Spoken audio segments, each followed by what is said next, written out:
First and foremost, I would like to thank you for joining us here this morning for what is a historical event. Thank you for being here. October is American Archives Month, and we here are celebrating with one of our own, Mr. Michael Hurd. My name is Latoya D. Moore. I am a student here at the Prairie University, and I am in Dr. Robinson's Intro to Historical Methods class, actually. The program, we're going to follow it as printed. And once again, I must reiterate, the cell phone, I know it's the line to your heartbeat, but pay attention because there'll be 3 complimentary door prizes given out during the session. After the book talk, there'll also be a Q&A period. The books will be for sale in this back right corner. At the end of it, it'll be $25 a piece, and he takes cash and check only. At the end of the book signing, we'll be passing out a survey. Please participate in the survey and then return it to one of the ushers that give it to you. Just like I said, the program will go as printed, and we'll have open remarks. Now let me make sure. Yes. We'll have open remarks now by our very own Dr. Marco Robinson.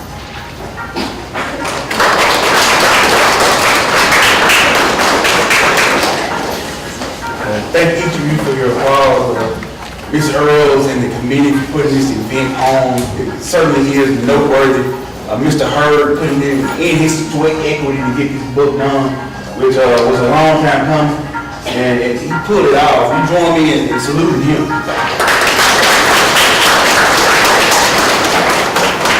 Those of you who are my students know that it's important that we know and we understand the past, particularly as people of color. It's indicative of our experiences in the United States of America that we know from whence we came so that we would know where we're going. And so that's what we're looking back at today, where we came from as it relates to the PVIL and those Thursday nights.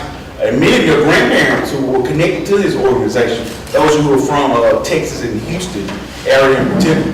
So sit back, relax, and most of all, and most important, lend your ear to learn something.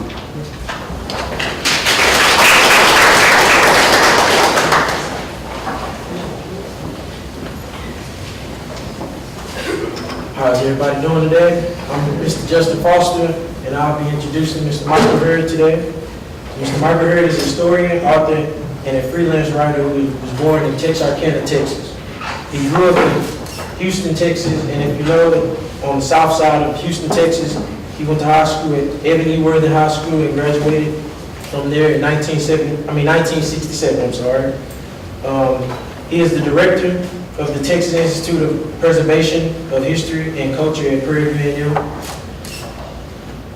He also served 8 years as a medic, he also served 8 years as a medic in the Air Force and serving 1 year with the Phuket Air Base in Vietnam. I'm sorry about that. He talked about that earlier. He was also a graduate of the journalism school at the University of Texas at Austin. He has worked as a sports writer at the Houston Post, the Austin American Statement, and U.S. Today and Yahoo Sports. He has authored 3 books, including Black College Football from 1892 to 1992. And for more than a decade, he has served as a member of the National Football Foundation Honors Court of Divisional Players. That is a small group that selects small college players to the National College Football Hall of Fame. He currently serves as the selection committee for the Black Football College Hall of Fame. And his book, which we are highlighting today, Thursday Night Lights, the story of Black high school football in Texas, has recently been released by the University of Texas Press. So, without further ado, I would like to introduce Mr. Michael Hurd.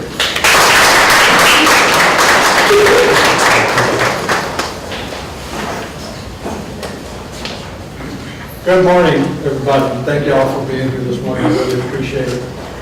This is indeed, or has been, a labor of love for me. As mentioned, I went to PVIL high school The Prairie Interscholastic League is uniquely related to Prairie View. It started here at Prairie View in 1920. A group of black teachers got together and started it here back then. And I will get into that as part of my presentation this morning. So without further ado, my book, Thursday Night Lights, is meant to both remember and introduce the Prairie View Interscholastic League, what it was, why it came to be, why and how it came to an end, but mostly to present some of the African American men and boys who coached and played high school football in Texas during an era of well-defined racial divisiveness and how they went about the business of building successful careers that should have earned them widespread acclaim, but did not. I mentioned that I feel like I've been writing this book since adolescence because of my experience attending Worthing High School in Houston. But I grew up on the fringes of the end of segregation and the beginning of integration. Though all the schools that I had attended back in the day, from kindergarten to elementary school to high school, were all segregated schools. All black students, all black faculties, and all black administrators. And that extended to athletics with the coaches and the players. My first and only exposure to high school football came about because of my attendance at Ebony Worthing High School. And that's me 50 years ago. My class picture, which fortunately doesn't show my advanced age. But to be honest, I actually, back then, I never really knew about the Prairie View Interscholastic League, which was the governing body for black high school athletic, academic, and band competitions. It was just football, basketball, or whatever sport Worthing was participated in. That's all that I knew about it. But I never really gave much thought, if any at all, about what white schools and their teams were doing. But of course those schools were governed by the University Interscholastic League, which a lot of you may be familiar with, the UIL. And those schools became noted for their play under Friday Night Lights. But I lived the PVIL as a student at Worthing, cheering on the mighty Colts and being true and loyal to the green and gold.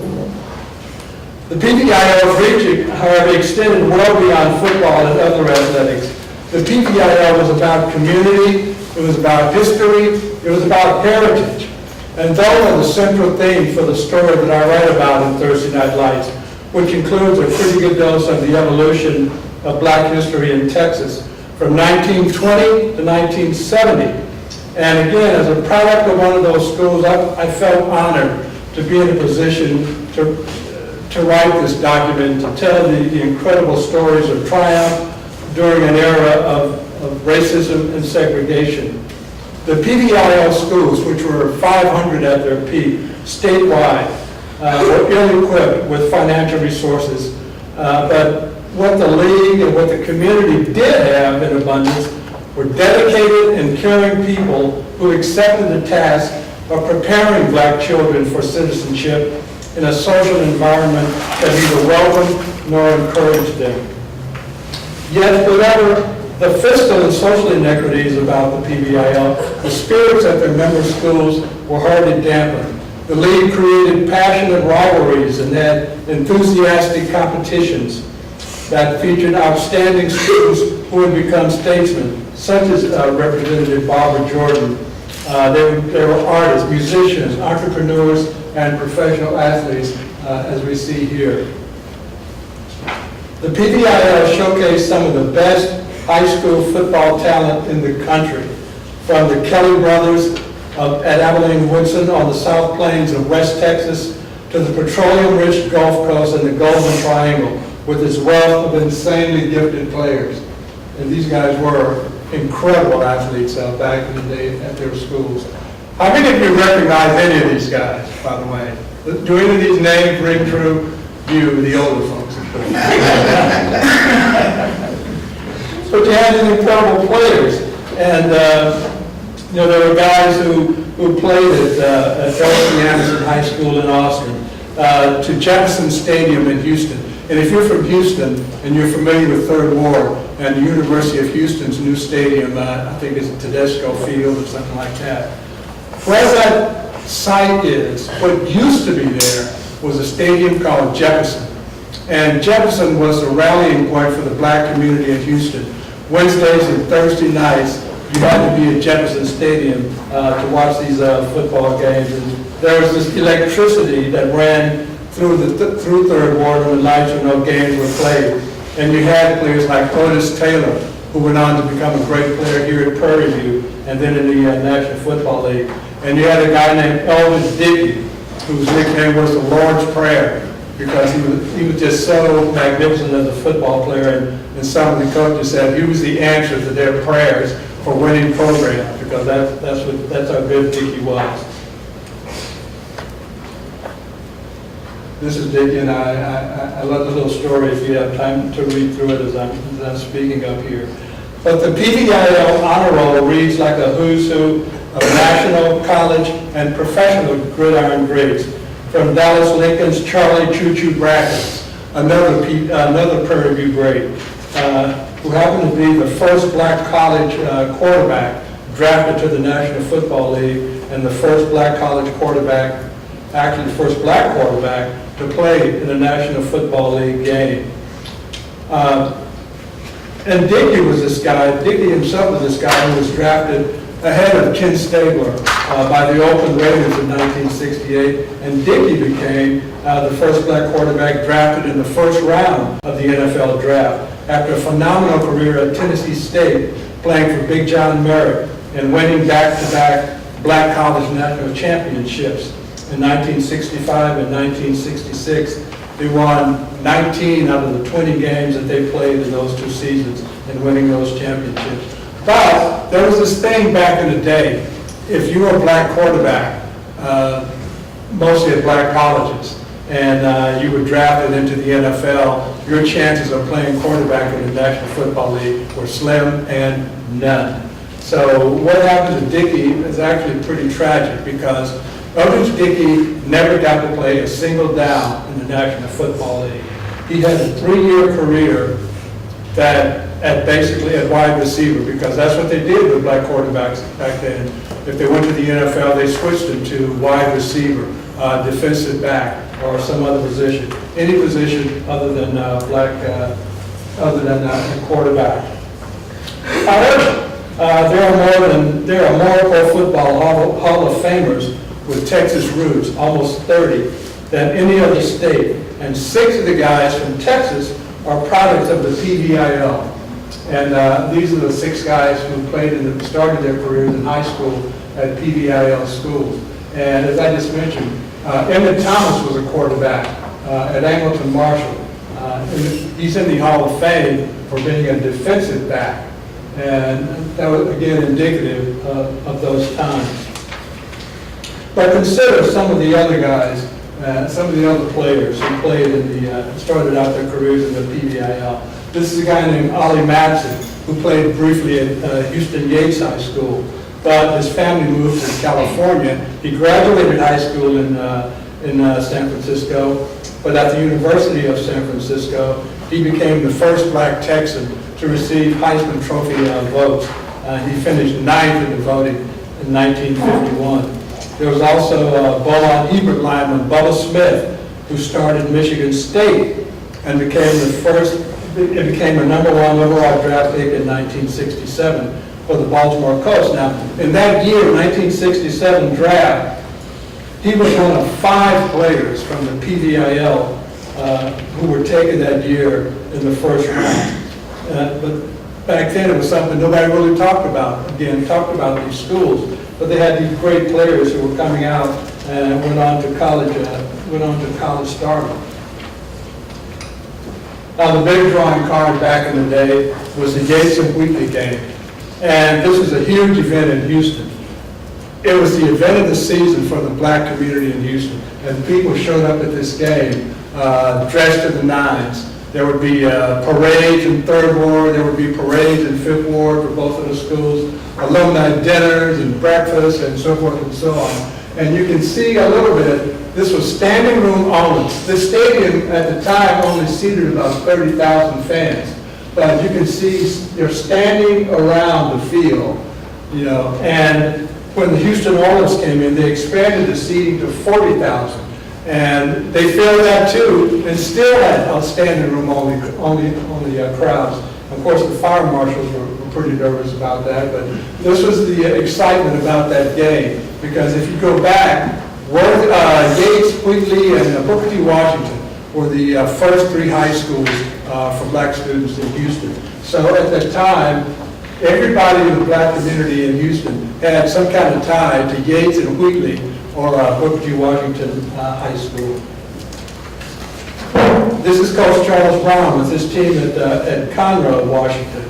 The Bulldogs had 2 undefeated state championship seasons in which they were 13-0. So for 1960 and 1965, they were 26-0. They didn't lose a game. They won 2 state championships. The only PVIL team to do something like that. Back then, you know, people didn't really talk about Coach Brown and his teams, but in the other seasons where they didn't win a state championship, they were in contention for the district championship. So they had some incredible players. Now, I included this quote at the beginning of the book, not so much for the language, and if it's offensive, I apologize that if it's offensive to some of the people. But I included this quote because I thought it encapsulated exactly what that era was like and what high school football meant and how important it was, but also the racism that existed back then. So this was very much a backhanded compliment that this one player overheard while he was walking in the streets in Washington. The PVIL came to be because of segregation, but throughout the South, states were faced with the dilemma of educating or not black kids and providing extracurricular activities for them. Every southern state had its version of the PVIL. Every southern state had 2 leagues. They had the black league and they had the white league. And I researched that part of it. I called around Arkansas, Oklahoma, Louisiana, Mississippi, Alabama, Florida, Georgia, and all of them told me exactly that that's what it was. Because there was it was segregation. You know, blacks were not allowed to mingle with whites and so forth and so on. So every state in the South had its own version of the PVIL. And these are just some guys that, I love this picture for one, but from back in the 30s, you know, these guys, I just love that look on their faces, and you get a look at some of the equipment that they wore back then, which was not really a lot of equipment, but these were 3 guys from Hopewell, which is in East Texas. This is a guy named Ray Don Dillon from Galveston Central, was the first black player from Galveston to make it an NFL team. He was an incredible running back here at Prairie. And one year he was a black college All-American as a running back, and then the next year he was a black college All-American as a defensive back. You know, just an incredible player. Now, I like this statement from Earl Campbell. Please tell me you know who Earl Campbell is.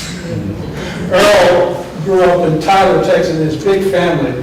And he said this about his older brothers, Willie and Herbert. Now, Earl Campbell is arguably the greatest running back in the history of the NFL, and some would even say college football. But for him to say this about his brothers, Willie and Herbert, who were both linemen at Emmett Scott, the black school in Tyler, you know, that speaks to the kind of talent that the PVIL players had. You know, you have this guy, Earl Campbell, saying, yeah, I was good. But in my house, I wasn't even the best player in my house. You know, so that's, again, indicative of the kind of guys that played in the PVIL. Booker T. Washington, Dallas Color School from 1909. This was the first known black high school in Texas that had a football program. They started out in that year. And among their opponents, because there were so few schools that they could play against, they would play against some of the black colleges. And one of their first games came against Wiley College in Marshall, Texas. The UIL. In 1910, with Texas and the rest of the South rigidly segregated and racially divided, the Debating League of Texas High Schools was organized at the University of Texas, as was the Interscholastic Athletic Association. The purpose of both of those organizations was to oversee their respective competitions for athletics and academics for high school teams throughout the state. Academic and music events would be added later on, but the two groups merged in 1913 to form the UIL. But that year, they also did something unique. They added to their constitution that their membership was open only to any white public school. They specifically said, we will not have any memberships from the black schools in Texas. So it was all open only to any public white school. And that's what brought about the need for the PVIL.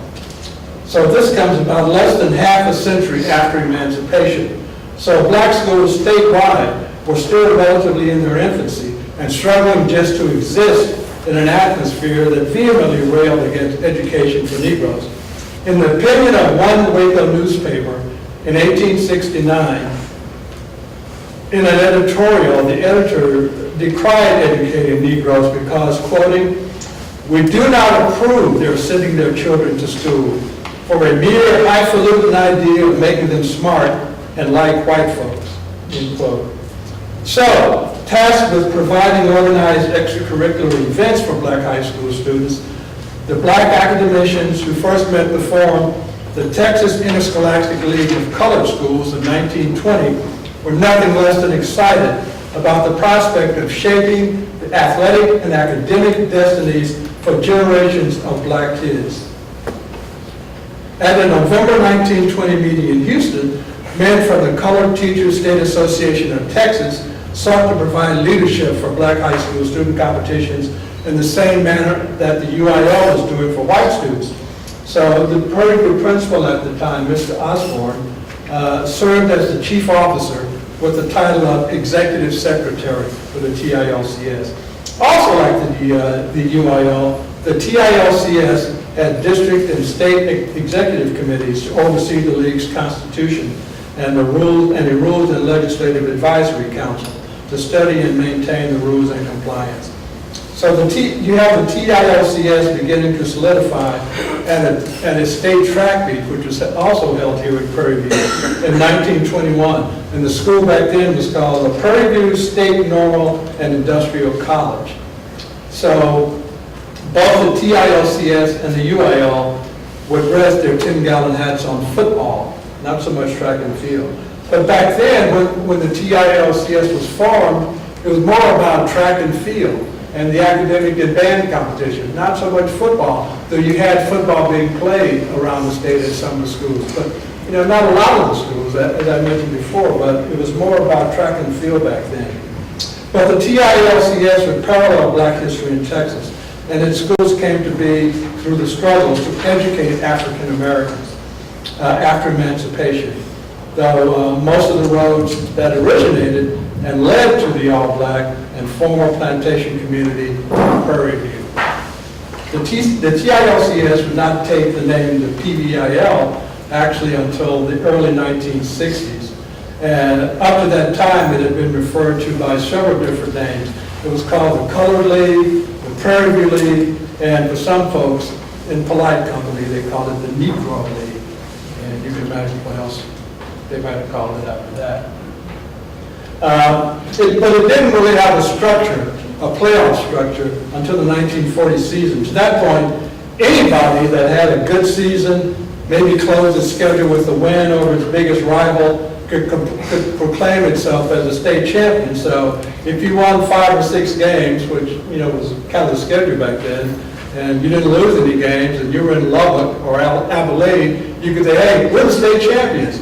Well, if you're in Houston or somewhere else, you say, well, we won 6 or 7 games, we're the state champion. So there was really no organization in that regard until this man came along. Coach Patterson from Houston Yates. In 1939, Coach Patterson suggested to his principal at Yates, William Holland, that a statewide district setup broken into 4 regions and a playoff structure could be done to decide an original state champion. And this was the first alignment for the PVIL, came about in 1940. And that's when they first began their official playoff games. So in 1940, you had your first PVIL championship game. And Coach Marion Bates and his Fort Worth Terrell team beat Austin Anderson 26-0 to claim the first PVIL title. That's a program from that game with those teams. So the league is finally had a formal structure. While at UIL schools, they were already well into becoming less, football at those schools were kind of less important than breathing. I mean, football, high school football in Texas, that was the thing back then. There were all these myths and legends born, touchdown scoring heroes deified on the Friday night lights in big city stadiums and small farming communities, whose identities were shaped in the fall by what happened on patches of grassy turf flanked by creaky wooden bleachers. There would be no shortage of related newspaper and magazine articles, books, movies, and so forth about high school football in Texas, as fans of the UIL schools and a fawning mainstream media delighted in telling tales of slinging Sammy Baugh, Doug Walker, Bobby Lane, Bill Bradley, Ken Hall, Sugarland Express, and others. And the programs that produced players like them in Odessa, Brownwood, Dangerfield, and Cleveland. It didn't hurt that most of the UIL's blue chip players continued their brilliance in major college programs of the Southwest Conference. Back then, an alliance of 7 Texas schools and their northeast border neighbor, the University of Arkansas. And that existed for 82 years, beginning in 1914. So the white boys who were Friday night's heroes and all of their glory could easily stay in state and make seamless transitions to Saturday afternoon performances that also brought acclaim to the high schools and coaches. But of course, it wasn't the same case for the black high schools.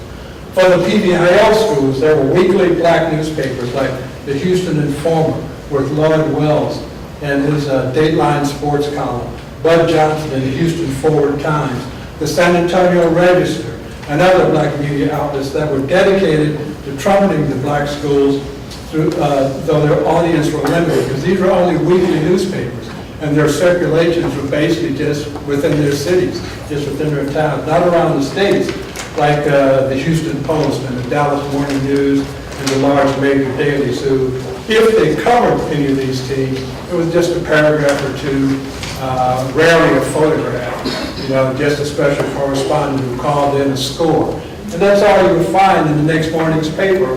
You really wouldn't see a big blowout about, Wheatley or Worthing or any of the black schools. Excuse me. Some of the playoff games got a little bit more attention, and some of the smaller towns, they played it up pretty good, but mostly you didn't hear about these guys. And again, they were playing some excellent football. So the PVIL was relegated to the shadows of the UIL, which went about building and maintaining its Friday Night Lights image of high school football, for which it would proclaim Texas as the prep football capital of the nation. Now, in my book, I dispute that claim was not legitimate and would not become legitimate until black players began to get recognition after the PVIL and the UIL formed. That's when I say in the book that this state can make that claim, because now you got all of these black players on stage in the spotlight and doing their thing, doing what they can do to make Texas build that reputation. But segregation meant success for black college programs. That was the beauty of that time back then. If you were at a black college like Prairie, Grambling, Southern, and some of the Wiley, Jarvis Christian, and some of the other Texas schools, segregation worked. It worked for black college athletics, for black college academics, because those colleges got the best and the brightest automatically from black communities around the state. So if you were somebody like Billy Nix, who was a coach here at Prairie back in the day, it didn't take much for you to get a big-time football player. Like now, you know, you have these recruiting struggles, and guys are fighting over players, but back then, not so much. Because if you were a black player in high school, you wanted to stay in the South and play football, you weren't going to go to the University of Texas. You weren't going to go to Texas A&M or Baylor or any of those schools. You were going to go to Prairie, you were going to Texas Southern, you were going to go to Wiley, you were going to go to Jarvis Christian, and a small college called Texas College in East Texas, which, indicative of those times, you had the smaller college in Tyler, Texas College. They won a black college national championship in the 50s. And that was primarily because they were able to get all of this talent. The black colleges fed off of that talent back in the day. And most of it went to the SWAC schools. And that's how the SWAC was able to get themselves on the map. You had all of these quick, speedy running backs, strong arm quarterbacks like Otis Diggy, who we talked about, and great receivers and incredibly physical play from those kids. So any young black kid who showed promise of any kind was encouraged and helped along by a nurturing community that did all it could to help its youngsters beat the odds, to beat racism, and succeed in a climate that overwhelmingly had set the message that blacks could not do that. Blacks couldn't do anything. But the PVIL schools and all of those black communities helped all of those kids along, to get along. There are no budgets, didn't allow for extensive recruiting trips, but the black colleges and their coaches were very effective because a lot of times all it took was a phone call. For an example, Billy Nix, who the Baby Dome is named after, Coach Nix. And a lot of people know in the Prairie football program, but what they know about it, and primarily folks outside the program know about the losing streak, that Prairie lost 82 straight games at one point. Not a good program. But back in the day, under Coach Nix, you had to deal with Prairie View. Prairie View had an incredible program, and Coach Nix built that program. And for him to get a player, he'd have a conversation like this. He'd call up one of his former players, and he would say, "This is Nix talking." And he'd say, "Listen, you got a good boy there, and I'd like to have him." And he'd say, "Are you coaching?" And the coach would say, "Yeah." He said, "How'd you get that job?" He'd say, "You, coach." And he said, "Well, you bring that boy out here Saturday." End the conversation. He'd bring the kid out Saturday, and Nix is assigned to recruit. And that's how he started to get a lot of those players. Just a simple phone call, just a simple conversation. And that's how it was for a lot of the black coaches at these black colleges. Call a former player because there was a symbiotic relationship. You went to a black high school, you went to a black college. And the majority of the coaches and players and teachers who went to those black colleges got degrees. The majority of those guys got degrees. They went back to their hometowns, they taught, and they coached. And they sent their best students, their best players, back to their alma maters. I like this one. Read that. So the options for PVIL players to compete at the collegiate level were greater, though, outside of the South, as you start to see the evolution and we start to approach integration. There was a stream of PVIL talent that left the state to play college ball in the 60s because the coaches outside of Texas, in the Big Ten, the Big Eight, which it was back then, and the schools out west, the white coaches out there recognized the talent at the black high schools. And so they said, well, okay, Coach Royal, if you don't want these players, we'll take them. So you start to see in the 60s, you start to see players going to California, going to Washington, Oregon, Colorado, going to Michigan, Ohio State, so forth and so on. They wanted those black players, they wanted that talent. Secretly, white coaches in Texas wanted that talent. They couldn't take those kids. They couldn't get those kids in school because of segregation. So once you have a guy like a kid named Mel Farr, who went to Beaumont Hebert, went out west to UCLA and became an All-American at UCLA and then an All-Pro with the Detroit Lions. You had a guy named Charlie Taylor, a running back at Dalworth High School up near Dallas in North Texas. Went to Arizona State. He becomes an All-American in Arizona State. But you had guys like that. All of that incredible talent, Texas coaches couldn't take them. They couldn't get them in school. They couldn't recruit them, so they didn't. We have a coach named Duffy Doherty back then at Michigan State, who they joked that Coach Doherty had a house in Beaumont because he was in Beaumont so long, so often. He would come down and hold these coaching clinics for the black high school coaches. But there were also recruiting trips for him. So he's holding these coaching clinics, but he's also recruiting these black players to take back to the Midwest and to play in Michigan State. And you had guys like Bubba Smith, Jess Phillips, Gene Washington. Those are the kind of guys who went with Coach Doherty back to Michigan State. And they had great careers in the Midwest. Jerry Levias, who was a great running back at Beaumont Hebert High School, was deemed too small to play not only in the SWAC, but in the Southwest Conference. So even if they would want to recruit somebody like that, like Jerry, they wouldn't do it. But Jerry finally broke the color barrier in the Southwest Conference, going to Southern Methodist University. But you had most of the other great talented black players, Angleton Marshall, quarterback, Emmett Thomas, who I just mentioned, Alphonse Dotson went to Grambling from Houston Yates, Kenny Houston went to Prairie View. And so all of these incredible players went to black colleges and made their names there. A classmate of mine, Cliff Branch, was one of the first guys to go outside of Texas. He went to Colorado and played. And the great story about Cliff is, and again, this is indicative of the kind of talent in the PVIL. Cliff was the first schoolboy in Texas to run a 9.3-second 100-yard dash. 1966 state championships here at Prairie View. That record lasted as long as it took them to set up and complete the next event. Because in the next event, a kid named Reggie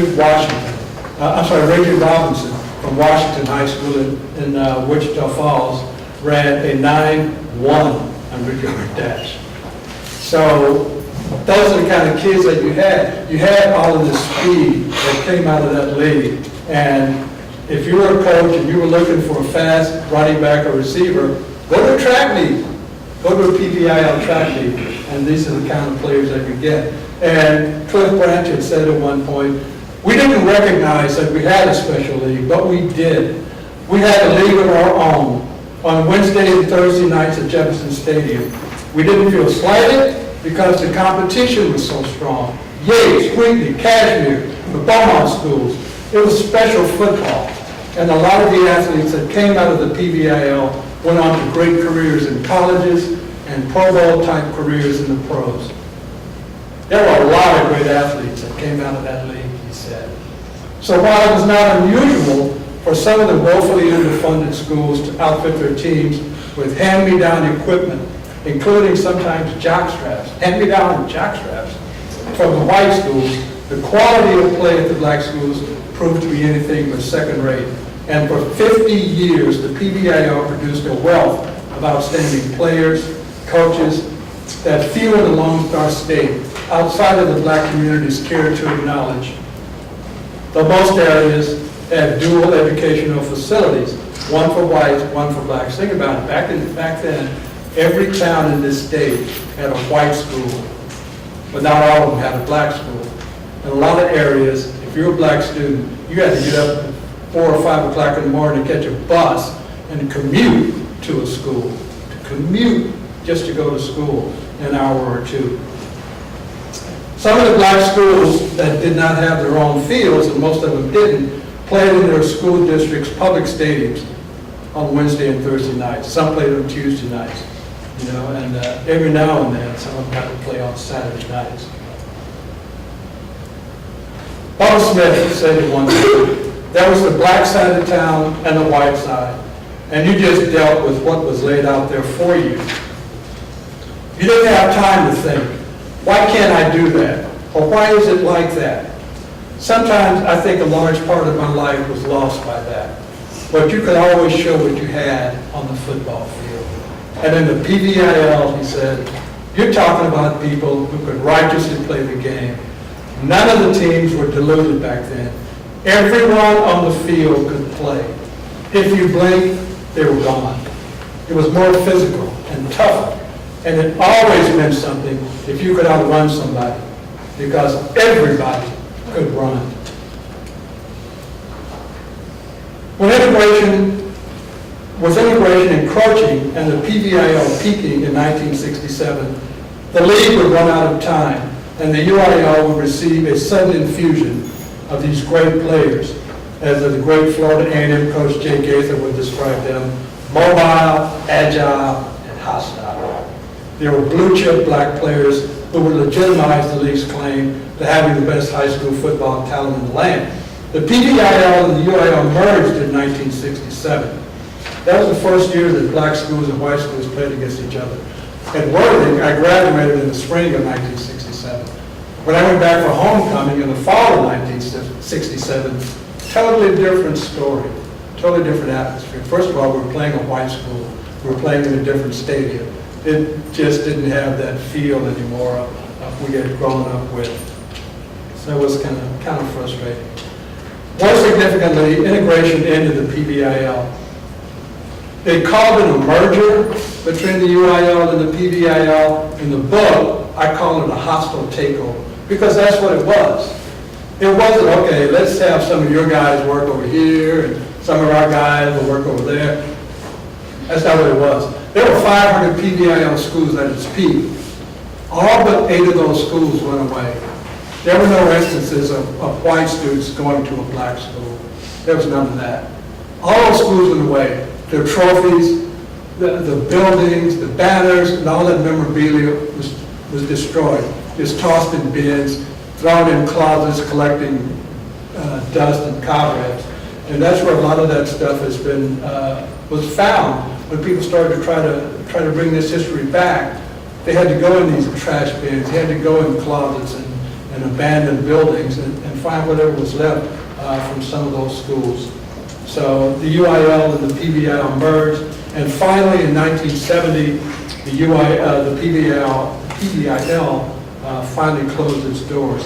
But it left a lot of success stories and a football legacy that remained one of the most important and unheralded in the evolution of the black community in Texas, where so many of its leaders and heroes participated in those league events. And this group, this is the Prairie Interscholastic League Coaches Association. So every year they have this banquet where they honor PVIL former players, coaches, and others, including Miss Earls, who was inducted a couple of years ago. Just people who had that experience, and this is their first chance to get recognized.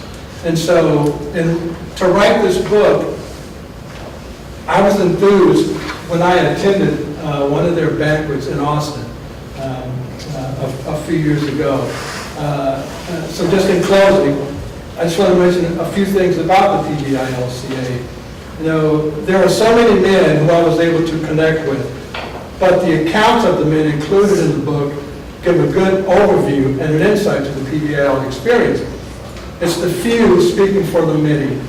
In group meetings where former teammates and coaches gathered to tell me their stories, and through one-on-one telephone interviews, I was constantly impressed with their spirits. Not just team camaraderie, but a solid sense of family that has remained intact through several passing decades. And it's those kinds of stories, those kinds of voices that I wanted to give a forum. I wanted to hear about the competition, the coaching, the culture, the challenges competing in a league where talent was several levels deep, and of navigating the obstacles of segregation. And when I attended some of those banquets, the group for the PVILCA, the group that's working to maintain that history and promote what went on and honor those men who excelled as athletes and coaches. Their banquets were like sitting down at a family dinner, because the history of the athletic and academic relationships for the folks in attendance who have histories from the same schools, towns, and competitions. And it doesn't matter. It doesn't matter. It didn't matter that no one outside of whatever that large hotel ballroom knew about the luminaries that were being lauded inside. It's a humbling experience to see in one place so many men that I had heard about and admired, former teammates were reunited, coaches, former coaches and foes embracing, laughing, and reminiscing, just telling stories from back in the day. Hey man, yeah, I remember that. Yeah, of course I remember you. Yeah, I remember that game. I remember that game where we beat you guys. Those kinds of things going on. And for a couple of minutes, each one of those guys gets to stand up, accept his reward, accept his award, express his gratitude to a higher power, to their families, and to the PVILCA for understanding, for someone finally saying, we know what you went through. We know how you excelled. We know how you earned this honor. We know how you earned this moment. And for them, for most of them, for the first time, they're getting public recognition, public acknowledgement to this extent. And they're heartfelt. It's all a heartfelt moment for them. And at times it's tearful. Because if you think about what a lot of those guys went through, it was pretty painful, and this is a pretty big moment for them. Everybody knows about their struggles, that they survived in a racist system that denied and denigrated them, but it didn't douse their spirits. That spirit. Thank you.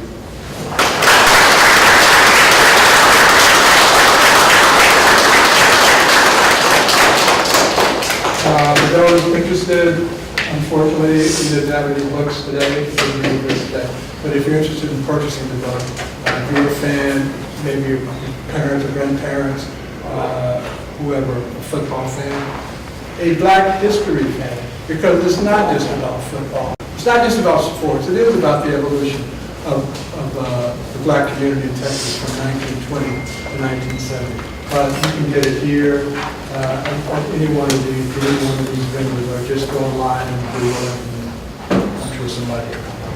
So, thank y'all again. Does anybody have any questions? Yes, Ms. Earl. Why did you title the Thursday night games? The title Thursday Night Lights came to be because, again, the games that we played, that the Black high schools played, were on Thursday nights and Wednesday nights. I mean, that was my experience. So the first time that I heard the term Friday Night Lights, I had no idea what that meant. It had no relevance to me. And in fact, I had spoken, one of the guys that I spoke with about in interviewing for the book, and I asked him, what does Friday Night Lights mean to you guys? And he said, Friday Night Lights? He said, that's white folks. And that's the history. That's pretty much sums it all up. What else? Yes, sir. I think you alluded to it a little bit when you was talking, but do you think there's been a loss in the sense of pride in those areas now?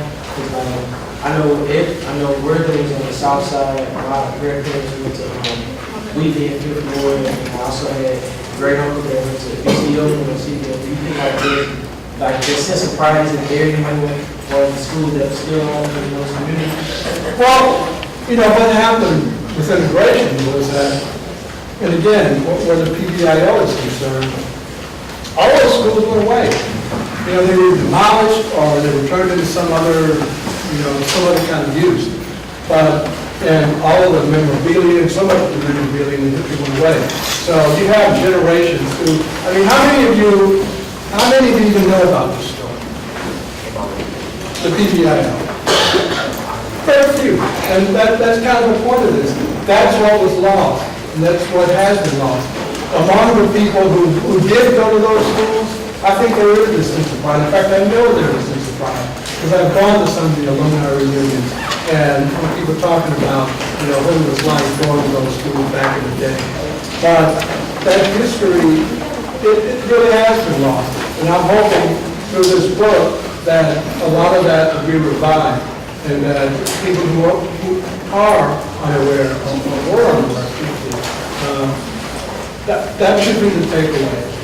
That at that point in history, not only were black communities taking care of themselves, they were nurturing their kids, they were self-sufficient, and with integration, so much of that went away.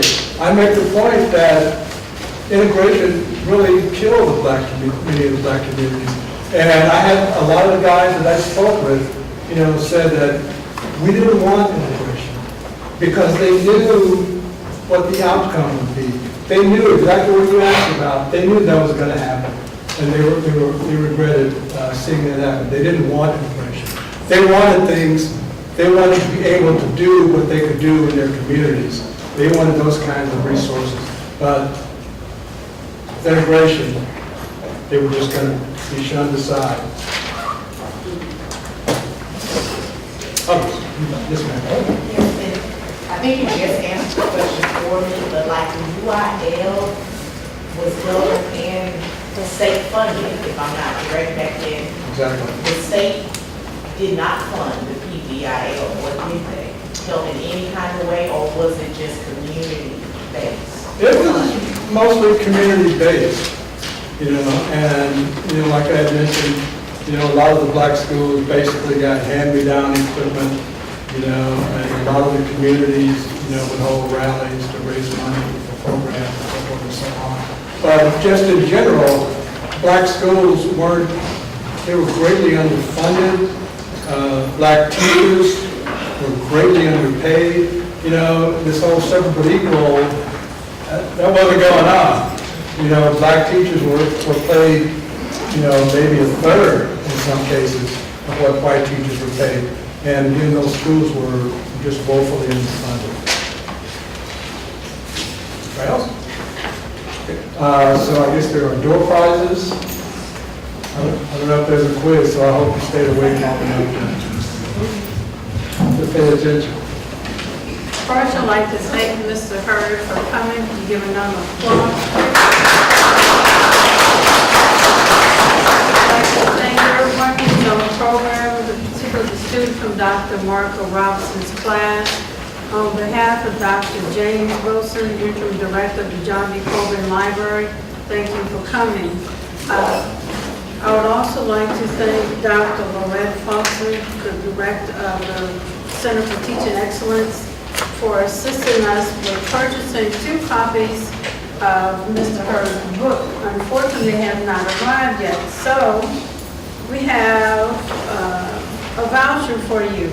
So if Mr. Hurd would accompany me with a question to the audience that he mentioned, and see if anyone could win that. So I will sign your name. Once the books come in, you can see me on the 5th floor of the John B. Colvin Library between 8 to 5, Monday through Friday.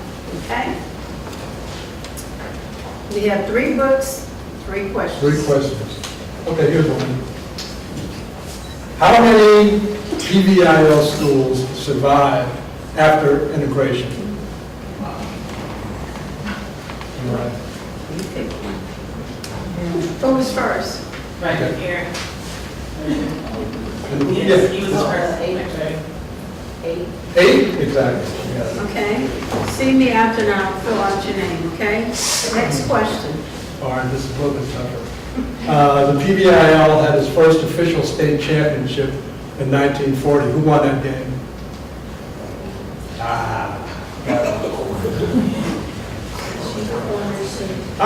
Was it I am Terrell forward? Yeah. All right. See, one more book, one more question. One more question. Let's see. Name.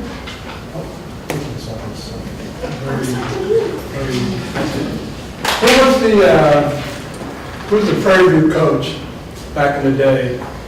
5 national black college championships. Won 5 national black college championships.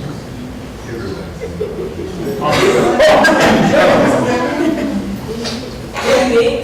The name's on the All three of you come see me after the program.